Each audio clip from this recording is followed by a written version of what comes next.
C'est sur Télé 50, merci de nous y rejoindre comme prévu. Joseph Kabila et Paul Kagame étaient face à Ban Ki-moon jeudi à New York. C'était dans le cadre, bien sûr, du mini-sommet convoqué par le secrétaire général de l'ONU pour débattre de la situation sécuritaire dans l'est de la République démocratique du Congo et dans la région des Grands Lacs.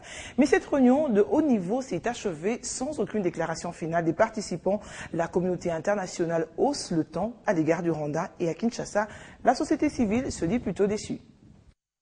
Convoqué le jeudi 27 septembre à New York aux États-Unis par le secrétaire général des Nations Unies Ban Ki-moon, le mini-sommet des chefs d'État de la conférence internationale sur la région de Grands Lacs pour examiner la situation sécuritaire dans l'est de la RDC et dans la région de Grands Lacs n'a pas répondu aux nombreuses attentes des Congolais. Une réunion de haut niveau sans conclusion ni communiqué final. Excédé et agacé par la pression de la communauté internationale, le président rwandais Paul Kagame a quitté la salle après 45 minutes de discussion. Son homologue ougandais Museveni, du reste président en exercice de la CIRGL, a boudé cette rencontre en se faisant représenter par son vice-président. Les réactions n'ont pas tardé. L'ONG internationale Human Rights Watch estime que le sommet a échoué à reconnaître clairement le problème principal qui est la poursuite du soutien militaire du Rwanda au M23. À Kinshasa, des acteurs de la société civile se disent déçus par l'échec de cette rencontre de New York. Comment je peux apprécier un sommet sans communiquer ? J'aurais pu vraiment l'apprécier si j'avais un communiqué, mais il a craqué la porte. Je me disais qu'en fait, ce serait l'occasion ou jamais que le Rwanda, il faut le citer ainsi, tout ce pays qui nous entoure, qui visiblement sont vraiment dans le complot de ce que représente le pillage de nos richesses et qui ne veulent pas que le Congo puisse se redresser. Je croyais que c'était l'occasion.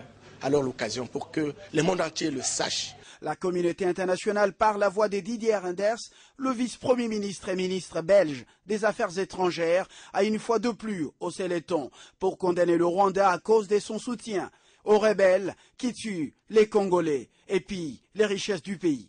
Peu avant l'ouverture de la rencontre, le président Joseph Kabila a eu des entretiens en tête-à-tête d'environ 30 minutes avec le secrétaire général des Nations Unies. Aucune déclaration n'a été faite à l'issue de ce tête-à-tête précédé par une poignée de main entre les deux personnalités.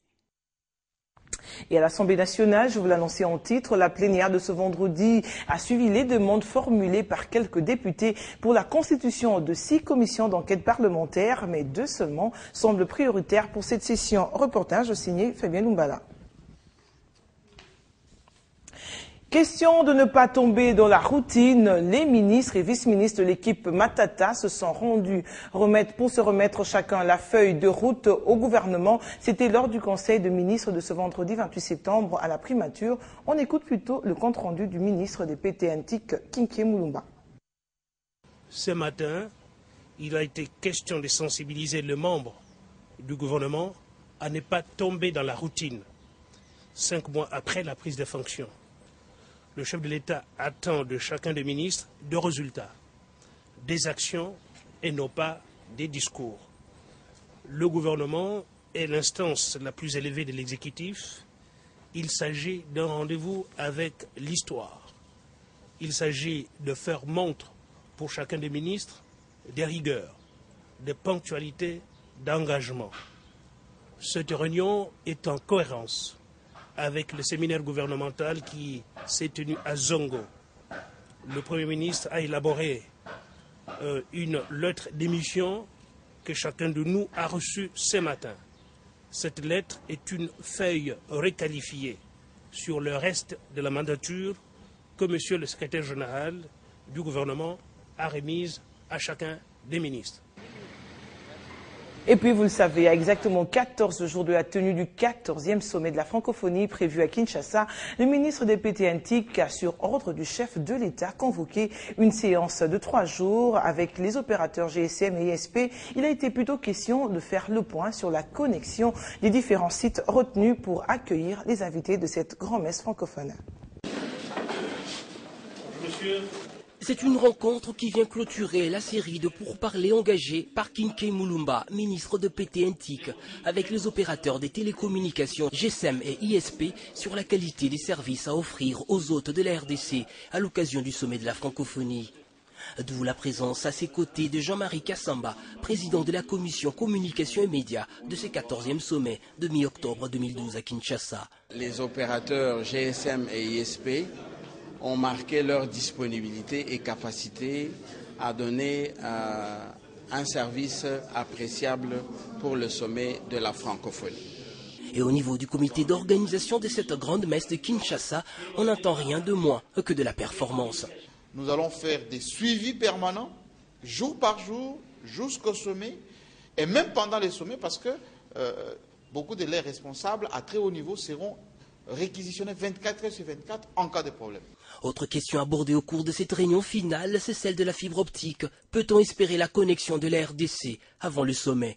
Je suis optimiste qu'avec tout ce que nous avons actuellement, nous serons en mesure de faire quelque chose. Autre réunion, c'est celle prévue avec les hôteliers, eux aussi sommés par le comité d'organisation du sommet de Kinshasa à s'équiper en conséquence en vue d'une connectivité optimale, gage d'une fête réussie de la francophonie. Il vous l'était dit en titre, coup d'envoi ce vendredi à Mbandaka des travaux de construction du tronçon reliant Kinshasa à Mbandaka, passant par la province du Bandundu. Et pour ce faire, une caravane motorisée est organisée à laquelle a pris part le ministre provincial des ITPR et le directeur de cabinet du ministre national des ITPR sous le haut patronage du gouvernement central. Les précisions, vous les avez de Pamafi Otenga depuis Mbandaka.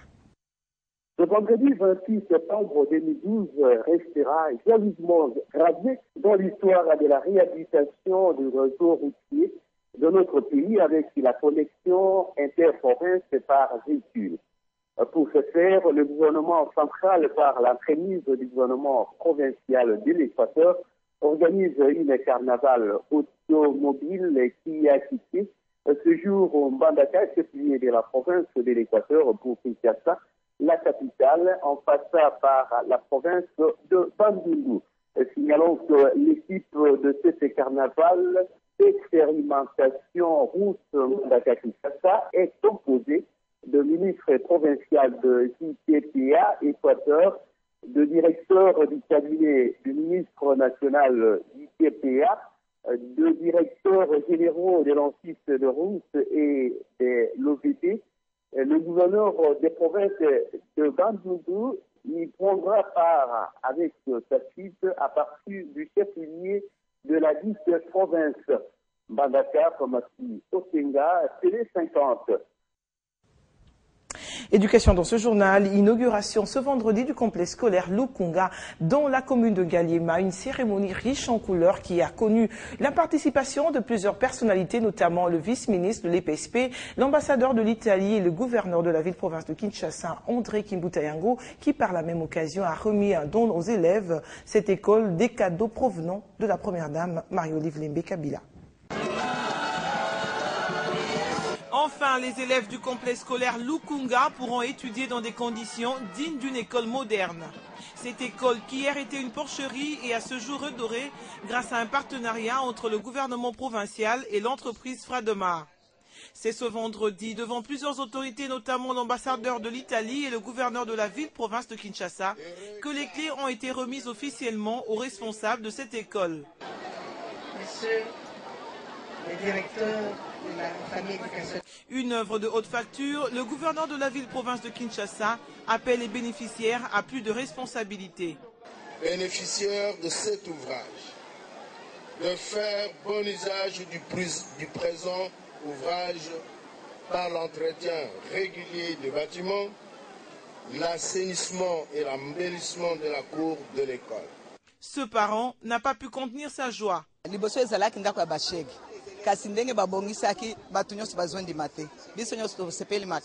Après la coupure du ruban symbolique, le gouverneur de la ville, André Kimbuta, a remis des dons aux élèves de première année.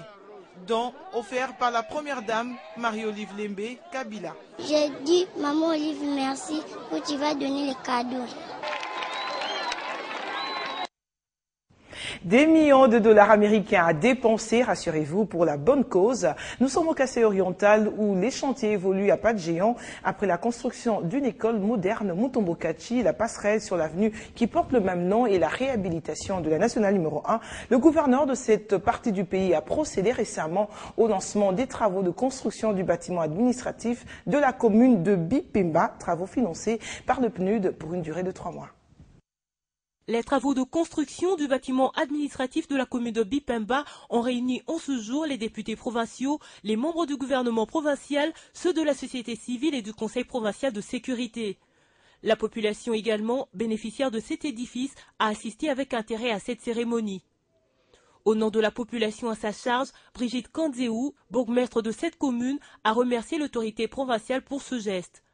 Même message relayé par le ministre provincial du Plan. Le coordonnateur du PNUD Padel, partenaire de ces travaux, a tenu pour sa part à réitérer l'engagement de son organisme.